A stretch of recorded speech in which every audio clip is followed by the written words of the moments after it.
અહીંયા મારો સવાલ આપને એ છે કે 1 મહિનો પણ હજી પૂરો નથી થયો, સમાજે નિયમો બનાવ્યા, નવું બંધારણ બનાવ્યું અને એમાં જ એને તોડી દેવામાં આવ્યું. એટલે હવે ક્યાંક એક ઉદાહરણ પૂરું પાડી રહ્યું છે સમાજ કે ભાઈ જો આવું કરશો તો આવું થશે.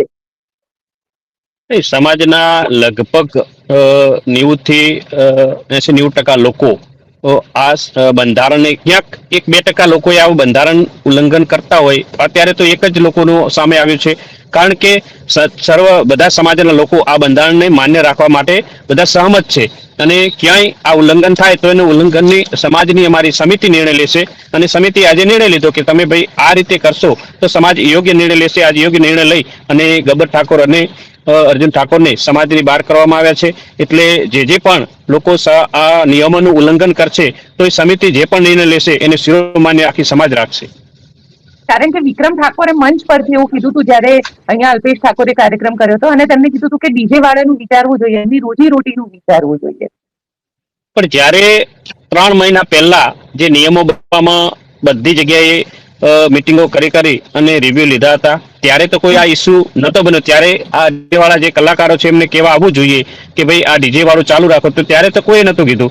અને હવે જ્યારે નિયમ લાગુ થયા પછી એ લોકો કહેશે કે આ વિચારવું જોઈએ, તો આ વિચારવા માટે 12 મહિના પછી ફરીથી પણ એક આ અનુસંધાને સભા બોલાવવામાં આવશે, અને કાંઈ પણ સમાજ કહેશે ફેરફાર કરવાનો તો એ ત્યારે ફેરફાર થશે. અત્યારે જે નિયમ લાગુ છે એ જ નિયમનું પાલન સમાજને કરવું પડે. પણ સાથે સાથે કારણ કે એક ઉદાહરણ આપણે જોયું હમણાં, અને કોળી સમાજનું ઉદાહરણ હતું. એ કોળી સમાજ એક થયો અને કોઈ એક વ્યક્તિને ન્યાય અપાવવા માટે એક થયો.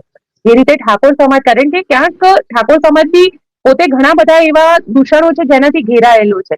સમાજના દૂષણોને દૂર કરવા માટે સમાજે બંધારણ બનાવવું જોઈએ, અને બીજે એટલો મેજર સબ્જેક્ટ નથી લાગતો.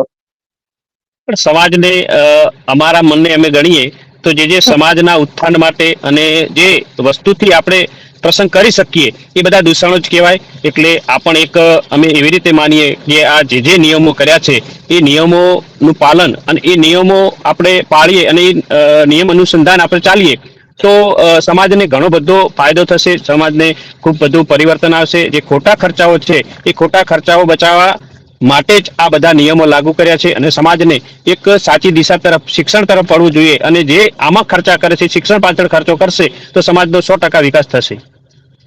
પણ સાથે સાથે જેની